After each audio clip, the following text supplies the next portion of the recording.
కృష్ణవేణి మహిళా డిగ్రీ కళాశాలలో నాంది ఫౌండేషన్ ఆధ్వర్యంలో విద్యార్థుల వ్యక్తిత్వ వికాసం, సమర్థవంతమైన సంభాషణల నైపుణ్యాల అభివృద్ధి లక్ష్యంగా నిర్వహించిన కమ్యూనికేషన్ స్కిల్స్లో వర్క్షాపు విజయవంతంగా ముగిసింది.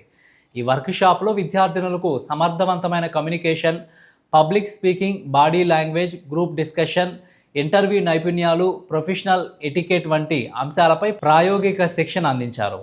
వివిధ కార్యకలాపాలు, చర్చలు, ప్రదర్శనల ద్వారా విద్యార్థులు ఉత్సాహంగా పాల్గొని తమ కమ్యూనికేషన్ నైపుణ్యాలను మరింత మెరుగుపరుచుకున్నారు. ఈ సందర్భంగా కళాశాల డైరెక్టర్ నాతాని వెంకటేశ్వర్లు మాట్లాడుతూ, నేటి పోటీ ప్రపంచంలో కమ్యూనికేషన్ నైపుణ్యాలు ప్రతి విద్యార్థినికి అత్యంత అవసరమని, ఇటువంటి శిక్షణా కార్యక్రమాలు ఆత్మవిశ్వాసాన్ని పెంపొందించి ఉన్నత విద్యతో పాటు ఉద్యోగ అవకాశాలకు దోహదపడతాయని తెలిపారు. అకాడమిక్ డైరెక్టర్ డాక్టర్ సురేఖ మాట్లాడుతూ, విద్యార్థినులు విద్యతో పాటు కమ్యూనికేషన్ మరియు సాఫ్ట్ స్కిల్స్ను కూడా పెంపొందించుకోవాలని, ఇవే భవిష్యత్తులో ఉన్నత విద్య, ఉద్యోగ అవకాశాలు మరియు నాయకత్వ లక్షణాల అభివృద్ధికి బలమైన పునాదిగా నిలుస్తాయని అన్నారు.